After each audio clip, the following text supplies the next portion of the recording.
नमस्कार मित्रों, आपके अपने YouTube चैनल में आपका स्वागत है। आज की जो हमारी कहानी है ये बड़ी ज्ञानवर्धक है। ये कहानी आपको आपके जीवन में ढेर सारी प्रेरणा देगी। इस कहानी को पूरा सुने। आज की जो कहानी है ये कबूतर और कबूतरी का प्रसंग है। इस कहानी में आप जानेंगे कि जिस घर में बेटियां होती हैं, जिन पिता के यहाँ बेटियां होती है, वो उनकी परवरिश कैसे करती है और उनका अंत क्या होता है। किसी भी घर में पुत्री का जन्म लेना कितना शुभ होता है, कितना खास दिन होता है। जिस घर में जिस दिन पुत्री जन्म लेती है, गया है शास्त्रों में, घर में पुत्री जन्म लेती है वो बड़ा भाग्यशाली होता है। और गरुड़ पुराण में तो यहाँ तक लिखा है, जिस घर में पुत्री जन्म नहीं लेती उस व्यक्ति का मुख देखने का भी कोई धर्म नहीं होता है। ऐसा गरुड़ पुराण में स्पष्ट लिखा हुआ है। लेकिन जो लोग अपनी पुत्री को भारी छूट देते हैं, भारी लाड़ करते हैं, उनकी पुत्रियां बिगड़ जाती हैं। आज की ये कहानी आपको यही दर्शाएगी। कहानी शुरू करने से पहले जो लोग हमसे नए जुड़े हैं वो हमारे चैनल को सब्सक्राइब करें। शुरू करते हैं आज की कहानी। प्राचीन काल समय में एक जंगल में एक कबूतर और एक कबूतरी बैठे हुए थे। सर्दियों की रात थी, कड़ाके की ठंड पड़ रही थी। तब कबूतरी कबूतर से कहती है कि पिया जी, आज की रात निकालने के लिए ऐसा क्या किया जाए जो आधी रात निकल जाए। सर्दी बहुत भारी पड़ रही। कबूतरी कहती कि कोई ऐसी कहानी सुनाओ जिसे हमारी आज की ये रात कट जाए। कबूतर कबूतरी की बात सुनने के बाद एक कहानी शुरू करता है और कबूतरी से कहता है कि तुम ध्यान से सुनो, बड़ी ज्ञानवर्धक और बड़ी प्रेरणादायक कहानी सुनाने जा रहा हूँ। ये कहानी एक सेठ और उनकी पुत्री की कहानी है। अब कबूतरी बड़े ध्यान से सुनती है और कबूतर कहानी शुरू करता है। जो लोग इस कहानी को सुन रहे हैं वो इस कहानी को पूरा सुने। कबूतर कहानी शुरू करता है कि एक नगर में एक सेठ रहता था। उस सेठ के वहां पे एक पुत्री ने जन्म लिया। जब पुत्री ने जन्म लिया तो सेठ के घर में बड़ा अजीब खुशी का माहौल रहा। वो अपनी पुत्री से इतनी मोहब्बत करता था, इतना लाड़ करता था, इतना प्यार करता था कि इसकी कोई सीमा नहीं थी। पुत्री को कुछ कहने की जरूरत नहीं पड़ती थी। वो पहले से पुत्री की हर इच्छाओं को पूरी करता था। सेठ की लाड़ प्यार ने अपनी पुत्री को इतना बिगाड़ दिया था कि वह किसी की नहीं सुनती थी। इतनी नकारा हो चुकी थी, किसी काम में उसका मन नहीं लगता था। सुबह 10-11 बजे से पहले बिस्तर से नहीं उठा करती थी। घर वाले यदि कुछ कहते तो उनको 10 बातें सुनाती थी। दिन भर जवान लड़कों के साथ इधर उधर घूमा करती थी। रात को 12 बजे घर पे आया करती थी। सेठ की लड़की इतनी नकारा हो चुकी थी कि बयान करना भी बड़ा मुश्किल होता है।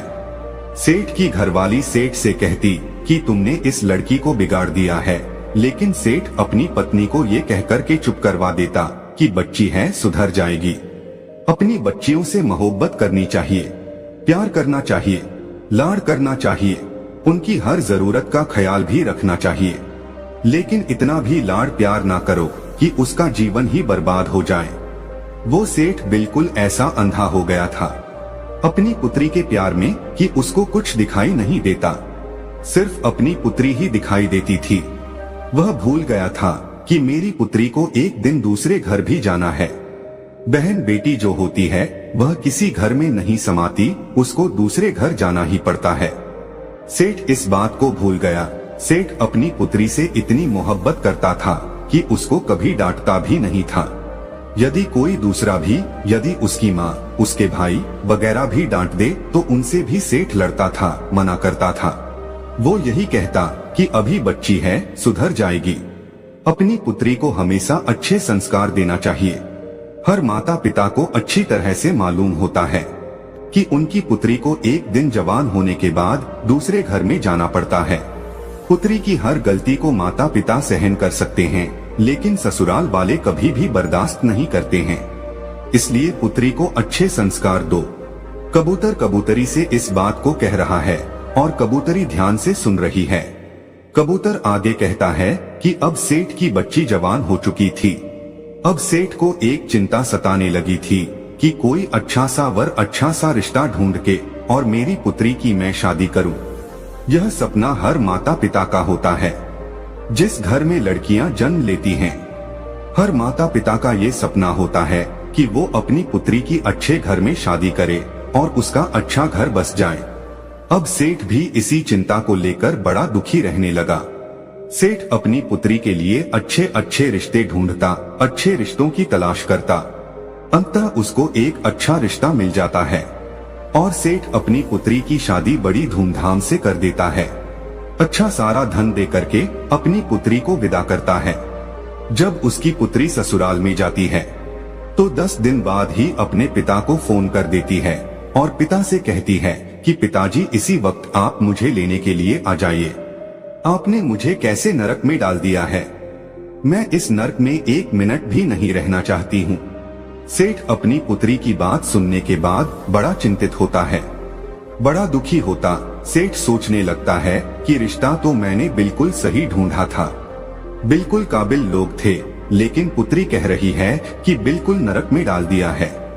ऐसा 10 दिन में ऐसी कौन सी आफत आ गई है जिसके कारण मेरी पुत्री ऐसा कह रही है। सेठ थोड़ा चिंतित होता है और अपनी पुत्री के ससुराल में पहुंच जाता है। यदि हमारी पुत्री के लक्षण ठीक होते हैं, हमारी पुत्री सही होती है और उसके संस्कार बिल्कुल सही होते हैं, तो पुत्री के ससुराल में पुत्री के पिता को बड़ा मान सम्मान दिया जाता है, उसको आदर दिया जाता है, उसका सम्मान किया जाता है। लेकिन जब वो सेठ अपनी पुत्री के ससुराल में पहुंचा तो उसको कोई मान सम्मान नहीं मिला। कोई उसे राम राम करने के लिए तैयार नहीं था, कोई उसको आदर देने के लिए तैयार नहीं था। फिर जब अपनी पुत्री के ससुराल में पहुंचता है तो सबसे पहले उसकी समधन मिलती है, यानी उसकी पुत्री की सास मिलती है। अपनी समधन से जाकर की वह राम राम करता है, जय श्री राम करता है, लेकिन वो भी मुंह फुला लेती है और कुछ जवाब नहीं देती है। सेठ फिर अपने समधी से मिलता है, समधी से जय श्री राम कहता है, नमस्कार करता है, लेकिन वो भी कोई जवाब नहीं देता है। उसके बाद सेठ अपनी पुत्री के जेठ से मिलता है, वो भी कोई जवाब नहीं देता है, यानी कोई भी उसको कोई मान सम्मान नहीं दे रहा था। अंत में सेठ अपने दामाद से मिलता है। सेठ का दामाद कहता कि अपनी पुत्री को ले जाओ, हमें इसकी जरूरत नहीं है। ऐसी बिगड़ी औलाद आपने पैदा की है, हमारे घर को नरक बना दिया है। इसको तुरंत इसी वक्त यहाँ से ले जाओ, जो तुमने दहेज वगैरह दिया है उसका बैठ के हिसाब कर लो, हमें इसकी जरूरत नहीं है। सेठ बड़ा दुखी होता है। उसके बाद सेठ अपने पुत्री के कमरे में जाता है और अपनी पुत्री से कहता है कि पुत्री क्या बात हो गई। सेठ की पुत्री अपने पिता से कहती है कि पिताजी, मुझे इस नर्क में नहीं रहना है, यदि आप मुझे जीवित देखना चाहते हैं तो इस नर्क से मुझे इसी वक्त यहाँ से ले चलो। पुत्री की इतनी बात सुनने के बाद सेठ अपनी पुत्री को साथ लेकर के और पुत्री के ससुराल के घर से बाहर निकल जाता है। लेकिन फिर भी सेठ की पुत्री के ससुराल वाले कोई भी जयराम जी की नहीं करता है। सेठ अपनी पुत्री को लेके और रस्ते रस्ते रवाना हो जाता है। रास्ते में सेठ अपनी पुत्री से पूछता है कि पुत्री, आप मुझे एक बात बताइए कि तुम्हारी सास कैसी है। सेठ की पुत्री कहती है कि पिताजी, उसकी बारे में तो पूछो ही मत, वो तो एकदम डायन है, उसने मेरा जीना हराम कर दिया है। ऐसी डायन के घर में आपने मेरी शादी की है, हर वक्त मुझे तंग करती रहती है, ऐसी डायन का नाम भी मत लो। सेठ कहता है, ठीक है पुत्री, अब आप मुझे ये बताइए कि तुम्हारे ससुर कैसे हैं। सेठ की पुत्री कहती है कि उस दुष्ट का नाम भी मत लो, वह तो एकदम दुष्ट है, राक्षस है। उसके बाद सेठ कहता है कि ठीक है, उसे छोड़ो, अभी बताओ तुम्हारे जो जेठ है वो कैसे हैं। तो जेठ के बारे में भी सेठ की पुत्री कहती है कि जेठ तो बड़े जल्लाद है, उनकी तो बात ही मत करो, हर दिन मुझे परेशान करते रहते थे। उसके बाद पुत्री की बात सुनने के बाद सेठ फिर पूछते हैं कि तुम्हारी ननद कैसी है। वो तो ठीक होगी, वो तो तुमसे प्रेम करती होगी। सेठ की पुत्री जवाब देती है कि उन चुड़ैलों का नाम भी मत लो पिताश्री, वो तो बहुत ही बेकार है, उठ करके खाने वाली है। सेठ अपनी पुत्री की बात सुनने के बाद फिर पूछता कि ये बताइए कि तुम्हारे पति कैसे हैं, हमारे जमाई साहब कैसे हैं, वो तो तुमसे बेहद प्रेम करते होंगे। सेठ की पुत्री कहती है कि वो तो यमदूत है, पूरा यमराज है, उसका तुम नाम मत लो, बड़ा दुष्ट इंसान है, उसने तो मेरा जीना हराम कर दिया है, रात दिन मुझे मारता पीटता था, एक बात मेरी नहीं सुनता था। सेठ अपनी पुत्री की बात को सुनने के बाद अंत में सेठ पूछता है कि अभी ये बताइए कि तुम्हारे मोहल्ले वाले कैसे हैं। सेठ की पुत्री जवाब देती है कि पिताश्री, मोहल्ले वालों के बारे में भी कुछ ना पूछो, वो लुच्चे लफंगे बदमाश है, पूरा मोहल्ला खराब है। अब सेठ बड़ा दिमागधारी था, सेठ भी समझ गया था कि एक इंसान खराब हो सकता है, दो इंसान खराब हो सकते हैं, अरे हो सकता है मेरी पुत्री के ससुराल वाले खराब हो, लेकिन मोहल्ले वाले तो खराब नहीं हो सकते, इसलिए दोष मेरी पुत्री में है, मेरी पुत्री के ससुराल वालों में नहीं। सेठ इस बात को समझ जाता है कि सारा नतीजा मेरी लाड़ प्यार का है। यदि मैं अपनी पुत्री को इतना लाड़ प्यार नहीं करता, उसको अच्छे संस्कार देता, तो ये नौबत खड़ी नहीं होती। सेठ चुपचाप अपनी पुत्री को लेकर के अपने घर आ जाता है। जैसे ही सेठ की पुत्री अपने घर में कदम रखती है तो उसकी जो भाभियां थी वो भी मुंह फुला लेती है। सेठ की पुत्री सोचने लगती है कि मेरी भाभी आज मुंह क्यों फुला रही है, हर रोज मेरे से बड़ा प्रेम किया करती थी, मीठी मीठी बातें करती थी, मगर आज मुझे देखकर मुंह फुला रही है। वो अपनी भाभी से जाके पूछती है कि ऐसी क्या बात है, तुमने मुझे देखकर मुंह क्यों फुला लिया?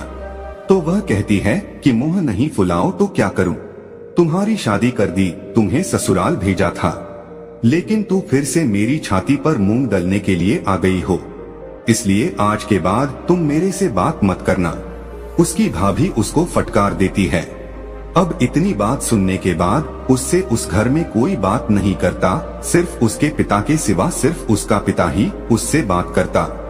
अब वो धीरे धीरे बड़ी दुखी हो जाती है, धीरे धीरे उसकी आंखें खुलने लगती है। काफी समय निकलने के बाद कोई उससे बात नहीं करता, बड़ी दुखी रहती। वो जब भी घर से बाहर निकलती तो उसकी सहेलियां उससे हर बार यही पूछती कि तुम अकेली कैसे आ गई हो, जीजा जी कहाँ हैं?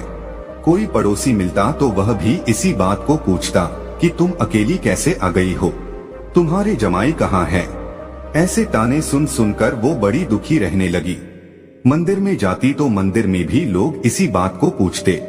सभी मोहल्ले वालों की जबान पे यही बात रहती कि भला सेठ की पुत्री अकेली आ गई है, नई नई शादी की थी, हो सकता है इनका तलाक होने वाला है। सेठ को भी हर बार यही ताने सुनने पड़ते और सेठ की पुत्री को भी हर बार यही ताने सुनने पड़ते। इन्हीं तानों से सेठ की पुत्री बड़ी दुखी रहने लगी। अब उसको धीरे धीरे ये ज्ञान हो गया था कि सारी गलती की जड़ मैं हूँ और मेरी गलती की वजह से आज मेरे पिता का सर भी नीचे झुक गया है। लेकिन अपने ससुराल में वो जाने के लिए तैयार नहीं थी। वो यही कहती थी कि पिताजी, इससे अच्छा तो ये होता कि मैं कुंवारी रह जाती, यदि आप मेरी शादी नहीं करते तो बहुत ही अच्छा होता। काफी समय निकलने के बाद सेठ अपनी पुत्री के कमरे में जाता है और अपनी पुत्री को देखता है तो वो बड़ी चिंतित, बड़ी दुखी दिखाई देती है। सेठ अपनी पुत्री के पास जाता है और कहता है कि पुत्री, क्या बात है, आज बड़ी दुखी दिखाई दे रही हो। सेठ की पुत्री कहती है कि पिताश्री, मैं बड़ी दुखी हूँ, यदि आप मेरी शादी नहीं करते तो मैं बहुत सुख से रहती, लेकिन मेरी शादी करके आपने मुझे दुखों के सागर में ढकेल दिया है। अब मैं ऐसा क्या करूं? ससुराल वाले सभी नरक के समान हैं। ससुराल में जाऊंगी तो कैसे जाऊं? और जो मेरे परिवार वाले हैं, मेरे पीहर वाले हैं, कोई मुझसे बात नहीं करता। सिर्फ आपके माँ भी बात नहीं करती, भौजाई भी बात नहीं करती, भाई बात नहीं करते, सभी मेरे से नफरत करने लगे हैं। मैं ऐसा क्या करूं? मैं करूं तो क्या करूं? उसका पिता अपनी पुत्री से कहता कि पुत्री, हमारे नगर में एक बहुत बड़े विद्वान पहुंचे हुए साधु आए हैं, एक संत आए हैं।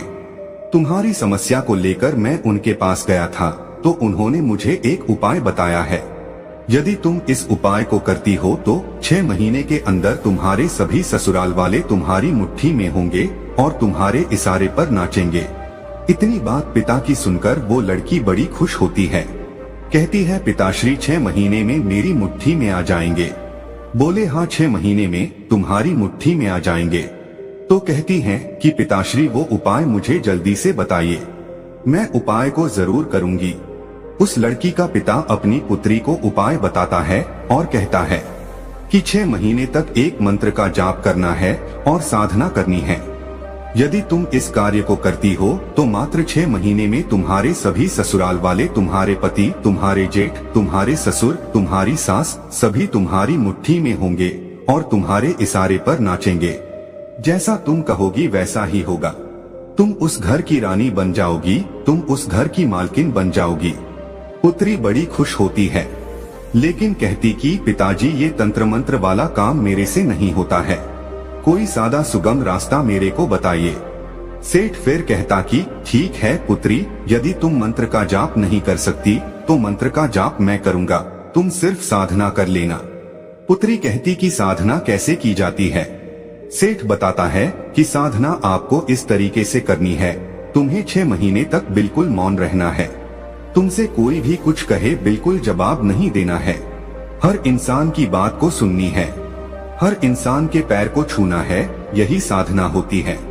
सेठ की पुत्री कहती कि पिताश्री मात्र 6 महीने में हो जाएगा ना, इससे ज्यादा मेरे से नहीं हो पाएगा।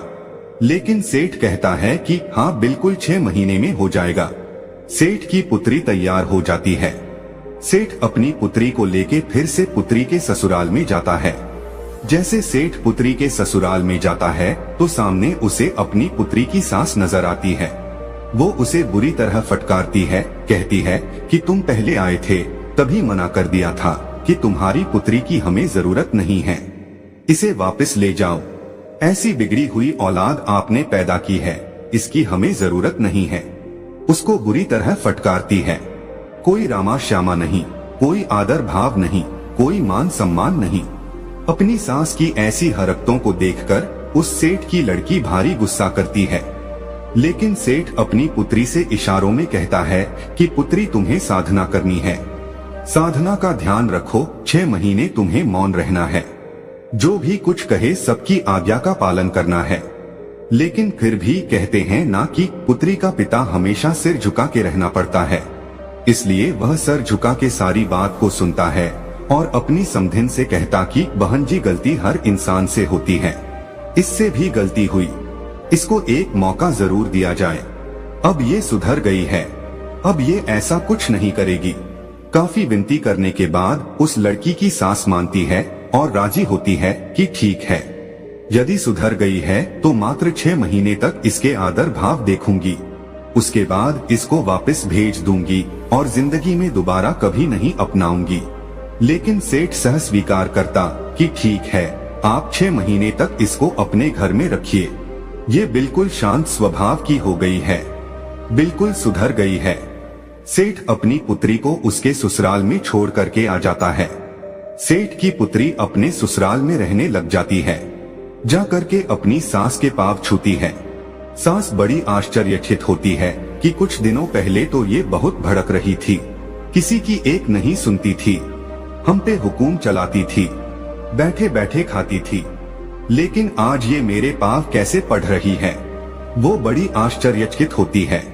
सेठ की पुत्री कहती है कि मां जी मुझे आशीर्वाद दीजिए, आपका आशीर्वाद मेरे लिए बहुत महत्वपूर्ण है, यदि आप मुझे आशीर्वाद देंगी तो मेरी साधना सफल हो जाएगी। उसकी सास उसको आशीर्वाद देती है कि ठीक है तुम खुश रहो। अब वो अपने घर में रहने लगती है। एक दिन की बात है, अपने ससुर के लिए वो चाय बना के ले जा रही थी। जब ससुर को जैसे ही चाय पकड़ाने लगी तो कप हाथ में से छूट जाता और नीचे गिर के फूट जाता है। तभी उसका ससुर उस पे भड़क जाता है, उसको गाली गलौज निकालने लगता, कहता है कि मेरे घर से निकल जा, तुम्हारी जरूरत नहीं है, तुम बिगड़ी औलाद हो, तुम कुलक्षणी हो, इस तरह की उससे बात कहता है। अब सेठ की पुत्री मन ही मन इस बात को सोचती है कि यदि मेरे पिता मंत्र का जाप नहीं कर रहे होते तो इसी कप से मैं तेरा सर फोड़ देती, लेकिन क्या करूं, मैं साधना कर रही हूं, चुप रहने की, मेरे पिता मंत्र का जाप कर रहे हैं, इसलिए तुम्हारी इतनी बात सुननी पड़ रही है। उस सेठ की पुत्री से जब भी कोई कुछ कहता उसको गुस्सा तो बहुत आता, बहुत चिड़चिड़ापन होता। लेकिन क्या करे, उनके पिता की बातें याद आ जाती कि तुम्हें 6 महीने तक साधना करनी है, चुप रहना है और मैं मंत्र जाप करूंगा। तो इसी बात को सोचकर वह चुप रह जाती, अपने गुस्से पर काबू करती। इसी तरीके से वे बड़ी मुश्किल से अपने गुस्से पर काबू पाया और धीरे धीरे उसका घर बार बसने लगा। उनको यकीन होने लगा कि अब ये सुधर गई है, बड़ी मुश्किल से उसका घर बार बसा है। 6 महीने बाद वो गर्भवती हो जाती है, 9 महीने बाद वो माँ बन जाती है। अब उसकी गृहस्थी बड़े आराम से चल रही थी। इसीलिए कहते हैं कि अपनी पुत्री को बेइंतहा लाड करना, उसको सर पे चढ़ाना बड़ा खतरनाक साबित होता है। हाँ, अपनी पुत्री को प्रेम करो, मोहब्बत करो, हर चीज का ख्याल रखो, लेकिन इतना भी सर पे ना चढ़ावो कि एक दिन तुम्हें भारी पड़ जाए और उसका भी जीवन बर्बाद हो जाए। कबूतर अपनी कहानी अब समाप्त करता है। प्रिय दर्शकों, अपनी पुत्री को हमेशा अच्छे संस्कार देना चाहिए।